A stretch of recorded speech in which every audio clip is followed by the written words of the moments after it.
আসসালামু আলাইকুম রহমতুল্লাহ। সাংবাদিক বন্ধুগণ এবং প্রিয় দেশবাসী, আপনারা ইতিমধ্যে অবহিত হয়েছেন সংবাদ মাধ্যমে এবং এইমাত্র বিরোধী দলীয় চিফ হুইপ যেটা বললেন তিনিও অনেকটা স্পষ্ট করেছেন। আজকে সকাল এবং বিকাল দুই দফায় সংসদ অধিবেশন অনুষ্ঠিত হয়েছে। দুই দফায় এমন কিছু বিল সংসদের সামনে এসেছিল, কিছু বিলে আমাদের কোনো আপত্তি ছিল না। আমরা মনে করি যে এইগুলা জনস্বার্থে প্রয়োজন। সেই বিলগুলোতে আমরা সম্মত হয়েছি এবং সর্বসম্মতিক্রমে সেইটা পাশ হয়েছে। আবার কিছু বিল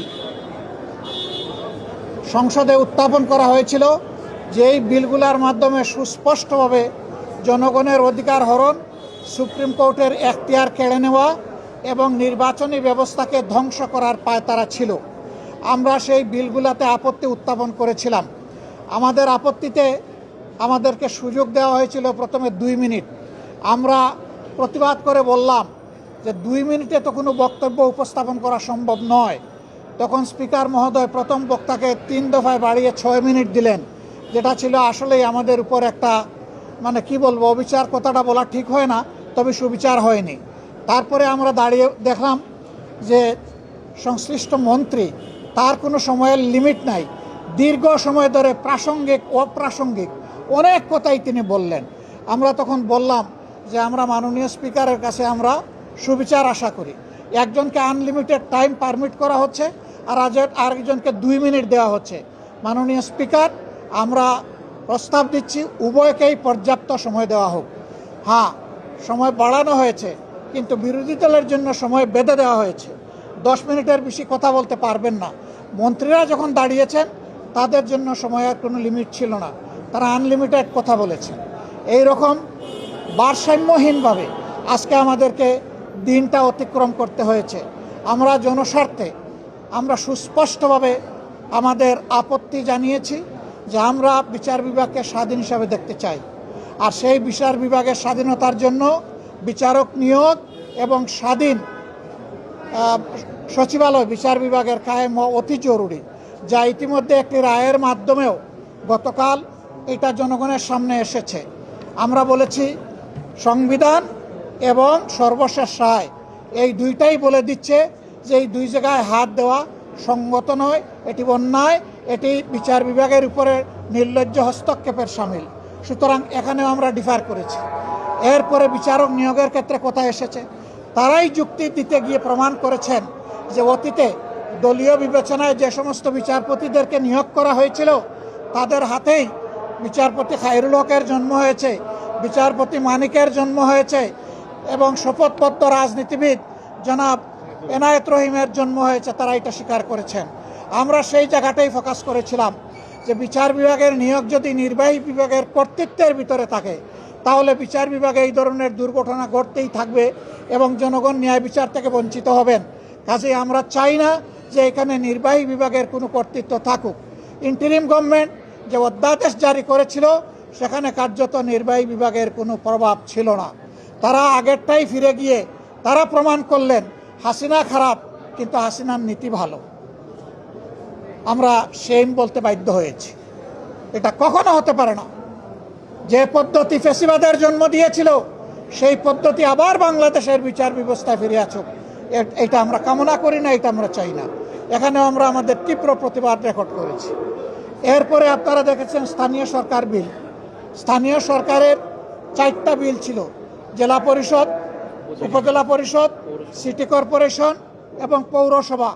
এই সব জায়গায় বেপরোয়াভাবে অনেক জায়গায় ইতিমধ্যে দলীয় প্রশাসক নিয়োগ করে এই জায়গাগুলোকে কলুষিত করা হয়েছে। অথচ বিএনপি তাদের 31 দফা সংস্কার প্রস্তাব এবং তাদের নির্বাচনী ইশতেহার 2 জায়গায় পরিষ্কার বলেছে স্থানীয় সরকার লেভেলে যদি কোনো নির্বাচিত জনপ্রতিনিধি মারা যান অথবা কোর্টের দ্বারা সুস্পষ্ট দণ্ডিত হন সেই ক্ষেত্রেই কেবল প্রশাসক বসানো হবে, অন্যথায় নয়। এখন কোন কারণে তারা বসালেন তার কোনো জবাব তারা আমাদেরকে দিতে পারেননি। তারা মূলত এই টায়ারগুলোকে নির্লজ্জ দলীয়করণই করেছেন এবং তারও প্রতিবাদ আমরা জানিয়েছি। আমরা আশঙ্কা করছি এইভাবে বাংলাদেশের সবগুলো প্রতিষ্ঠানকে একদলীয় দলীয়করণ করা হবে। কার্যত এটি হবে আরেকটা ফ্যাসিজম, কার্যত এটি হবে আরেকটা অলিখিত বাকশাল।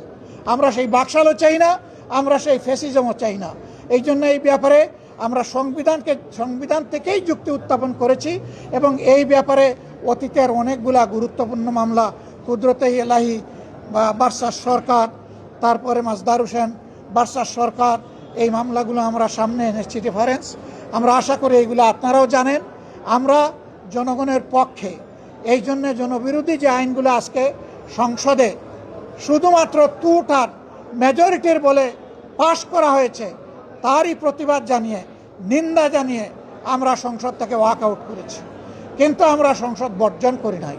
আমরা যাব, জনগণের হয়ে কথা বলবো, জনগণের স্বার্থের পক্ষে অবস্থান অক্ষুণ্ণ রাখবো। জনগণের স্বার্থের বিপক্ষে কিছু হলে আমাদের কণ্ঠ আবারও গর্জন করে উঠবে জনগণের অধিকারের পক্ষে ইনশাআল্লাহ তাআলা আজিম। সাংবাদিক বন্ধুগণ, আপনারা পাশে থাকবেন। প্রিয় দেশবাসী, আপনাদের অধিকারের জন্য আমরা লড়াই চালিয়ে যাচ্ছি, লড়াই আমরা চালিয়ে যাব। কোনো অন্যায়ের কাছে আমরা মাথা নত করব না। আল্লাহ হাফিজ। বাংলাদেশ জিন্দাবাদ।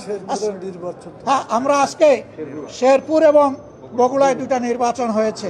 এখানে অনেকেই বক্তব্য রাখতে গিয়ে বলেছেন 94 সালে হয়েছিল মাগুরায়, এবার হলো বগুড়ায়।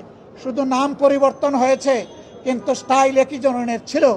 দলীয় সরকারের অধীনে তাদের কমিটমেন্ট ছিল তারা রাষ্ট্রীয় কোনো প্রতিষ্ঠানের উপর হস্তক্ষেপ করবেন না।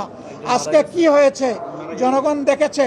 শেরপুর 3 আসনে এর আগেও আপনারা জানেন আমাদের একজন সহকর্মীকে হত্যা করা হয়েছিল, একটা উপজেলার একজন সেক্রেটারি মৌলানা রেজাউল করিমকে। আজকে আরেকটা উপজেলার একজন সেক্রেটারিকেও হত্যা করা হয়েছে। আমরা তার নিন্দা জানাই এবং এই 2 হত্যাকাণ্ডে দোষী, দুষ্কৃতিকারী, হত্যাকারী, খুনি যারা, এদেরকে বিচারে আওতায় আনার জন্য আমরা এই সংসদের স্পিকারের মাধ্যমে সাহায্য কামনা করেছি। প্রিয় দেশবাসী, এর মাধ্যমে প্রমাণ হয়ে যাচ্ছে যেই লাউ সেই কদু। এতদিন পর্যন্ত বিএনপির সমস্ত বুলি ছিল মানুষকে ধোঁকা দেওয়া এবং প্রতারণা করা। তারা সেই একই ফ্যাসিজমের পথে হাঁটছে। আমরা আপনাদেরকে কথা দিচ্ছি দেশবাসী, আমরা ফ্যাসিজমকে মেনে নেব না।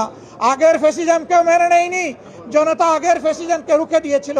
নতুন করে ফ্যাসিজমকেও যদি কেউ প্রতিষ্ঠা করতে চান, তাও ইনশাআল্লাহ জনগণকে সাথে নিয়ে আমরা রুখে দেবো ইনশাআল্লাহ। আল্লাহ হাফিজ। বাংলাদেশ জিন্দাবাদ। আসসালামু আলাইকুম ওয়া রাহমাতুল্লাহ।